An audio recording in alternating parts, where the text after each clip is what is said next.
Shalom, irmãos. Vamos continuar nossa meditação, livro de Eclesiástico, capítulo 11. O título é: Não confies nas aparências. A sabedoria do pobre levanta a sua cabeça, e ele se assenta entre os grandes. Não elogies um homem por sua beleza, e não detestes uma pessoa por sua aparência.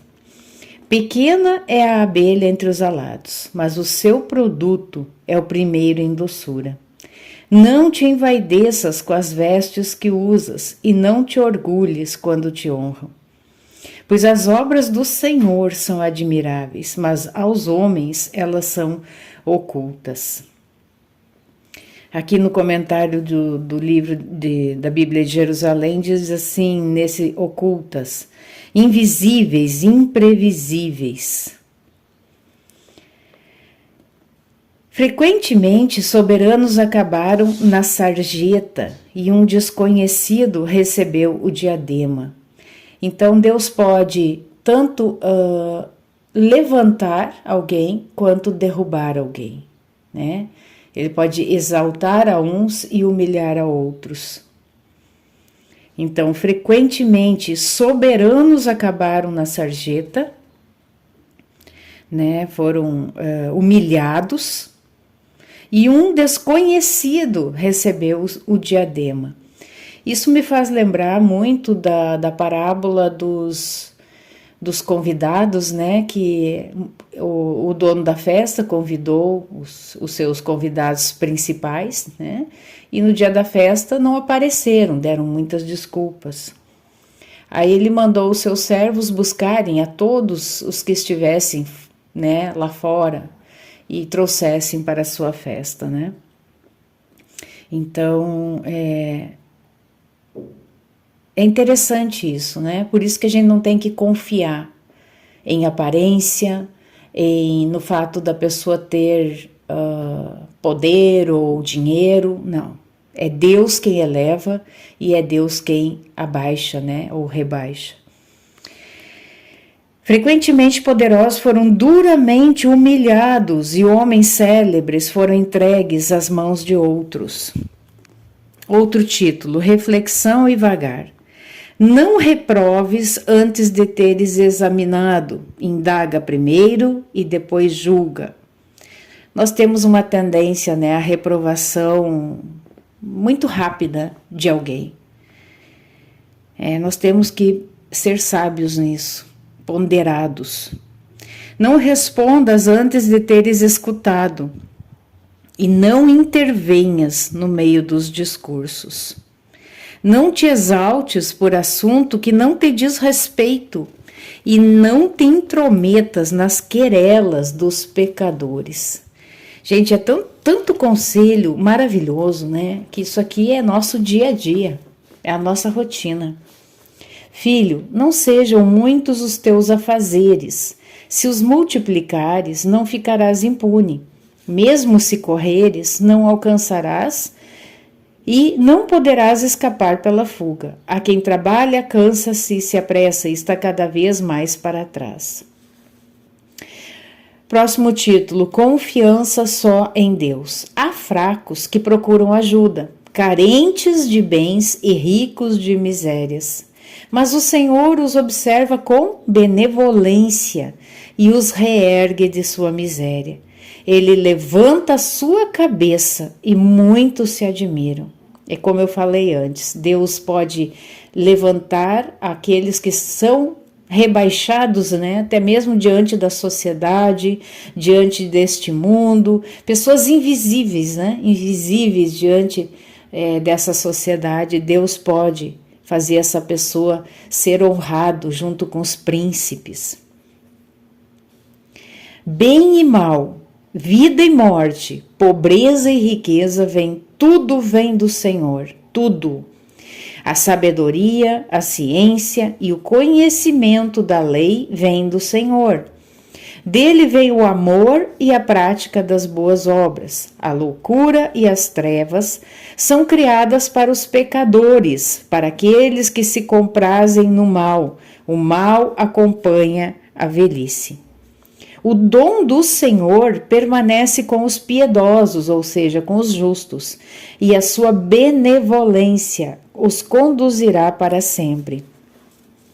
Há quem se enriquece por avareza. Esta será a sua recompensa. Quando ele disser, encontrei descanso, agora comerei dos meus bens, não sabendo quando virá aquele dia, deixará tudo a outros e morrerá.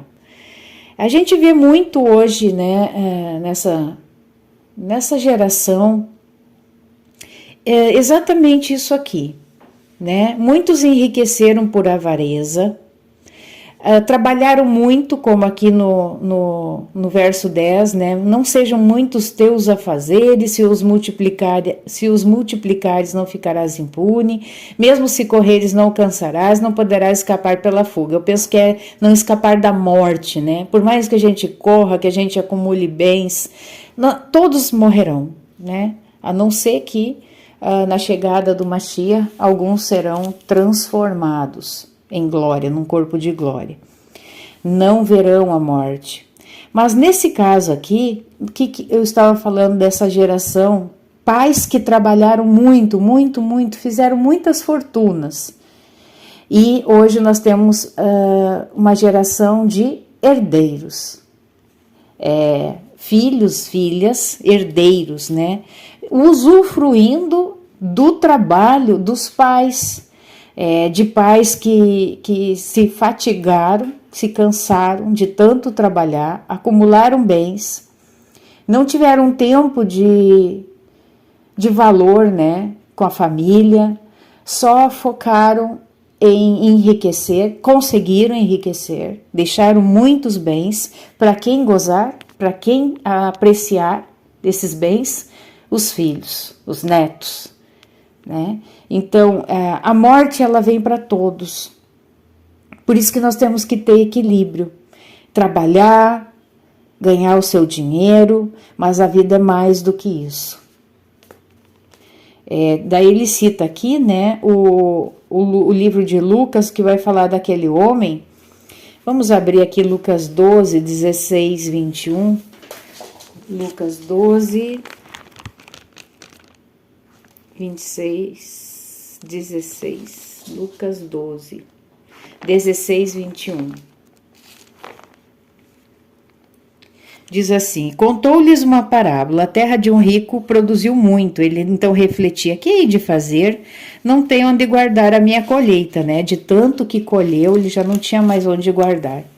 Depois pensou, eis o que farei, demolirei meus celeiros, construirei maiores, e lá recolherei todo o meu trigo e os meus bens. E direi à minha alma, tens uma quantidade de bens em reserva para muitos anos. Repousa, come, bebe, regala-te. Mas Deus lhe diz, insensato, nessa mesma noite ser-te-á reclamada a alma, e as coisas que acumulaste de quem serão? Assim acontece aquele que ajunta tesouros para si mesmo e não é rico para Deus. Então, a riqueza em si não é um mal. O mal é você ter aquilo como foco da sua vida, como um Deus, e esquecer até mesmo, né, do Altíssimo. Então, é justamente isso que o autor de Eclesiástico está falando, né? Então, ele diz aqui, quando ele disser, encontrei descanso, agora comerei dos meus bens, não sabendo quando virá aquele dia, deixará tudo a outros e morrerá. Permanece firme na tua tarefa, ocupa-te bem dela e envelhece na tua profissão. Não te espantes com as obras do pecador, mas confia em quem? No Senhor, né? Yud He Vav He, o nosso Pai, o Altíssimo, e permanece no teu trabalho. Pois é fácil aos olhos do Senhor enriquecer um pobre subitamente num átimo. A bênção do Senhor é a recompensa do piedoso. Num instante floresce a sua bênção. Não digas: de que coisa tenho necessidade? De agora em diante, quais serão os meus bens? Não digas: tenho o suficiente. De agora em diante, que desgraça me atingirá?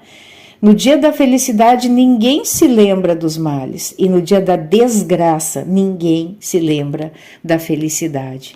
Pois é fácil para o Senhor, no dia da morte, retribuir a cada um segundo os seus atos. O tempo de desventura faz esquecer as delícias, e é na última hora que as obras do homem são desveladas. Antes da morte, não beatifiques ninguém, pois em seu fim é que se conhece o homem. É no seu fim, né, que se conhece o homem. Desconfiar dos maus, próximo título. Não introduzas qualquer pessoa em tua casa, porque numerosas são as insídias do pérfido. Como perdiz presa na gaiola, assim é o coração do orgulhoso. Como espião, ele espreita a tua ruína.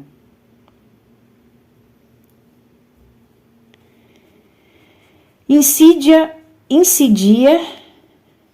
mudando o bem em mal, nas melhores qualidades põe defeito. Os maus, né? Tá falando dos maus. Uma centelha acende um grande braseiro. O homem perverso incidia para derramar sangue. Guarda-te do malvado, porque trama o mal. Então, as pessoas más, elas só o que fazem é tramar o mal. Não há bondade nelas. Não aconteça que te inflija infâmia eterna.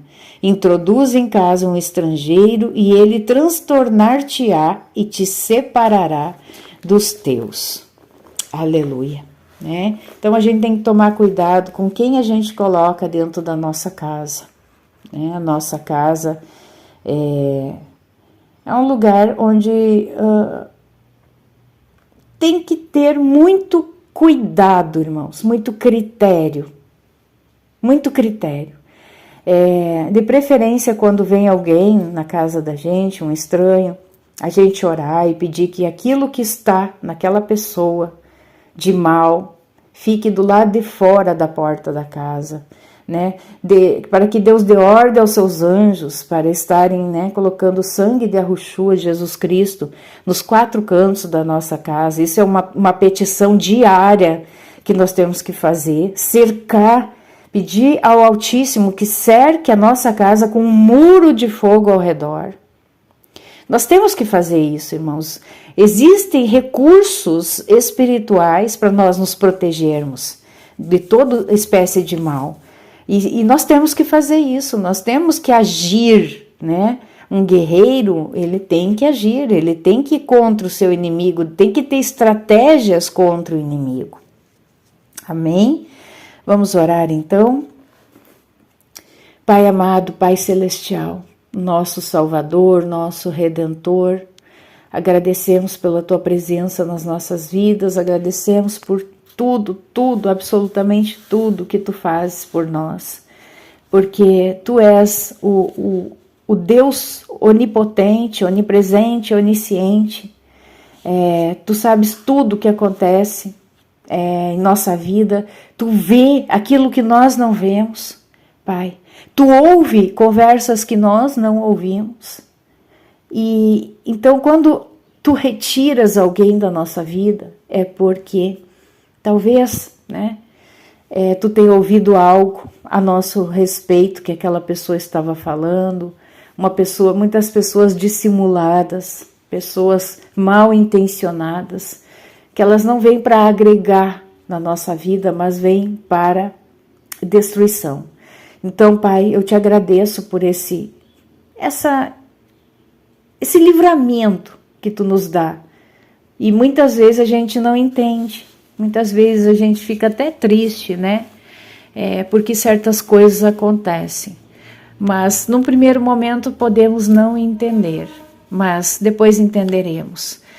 Eu sempre gosto de falar, Pai, que acima de todas as coisas, nós sabemos que Tu és o Deus justo, né?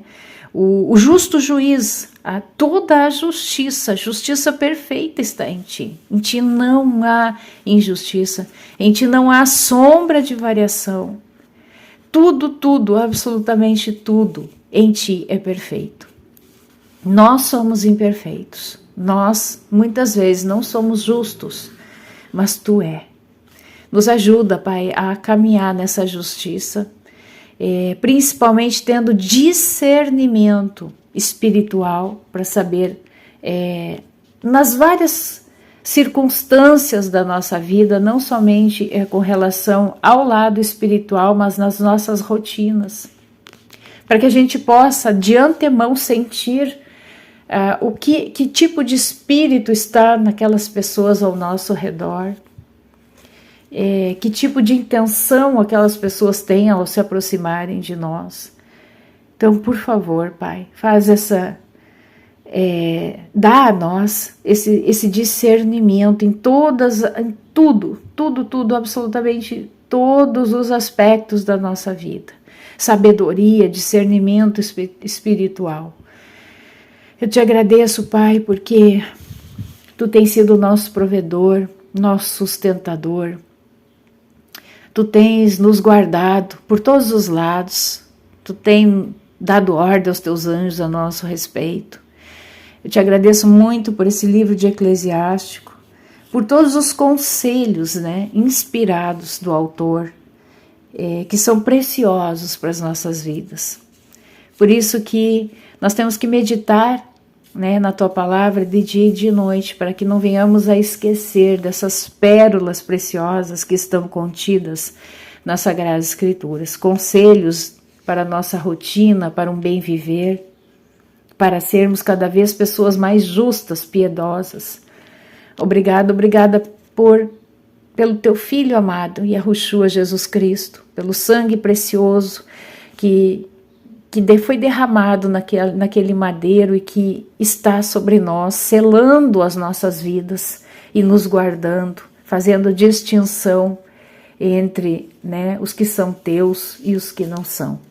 Obrigada por tudo, protege a cada família, Pai, representada aqui, que tu esteja dando ordem aos teus anjos a respeito de cada um, que o sangue de Yahushua Jesus Cristo esteja nos umbrais das portas de cada casa, de cada família aqui representada, que nunca falte o pão na mesa dessas pessoas, na minha mesa, que nunca nós sejamos envergonhados diante do inimigo, diante das pessoas, diante da sociedade, que sejamos pessoas íntegras neste mundo, pessoas justas, um espelho de Cristo, exalando o cheiro, o aroma suave, o aroma perfumado de Cristo, em meio a esses odores fétidos do pecado.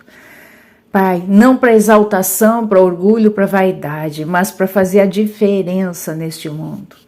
Para contaminarmos no sentido bom estas pessoas, para que venham a também exalar o cheiro suave de Cristo.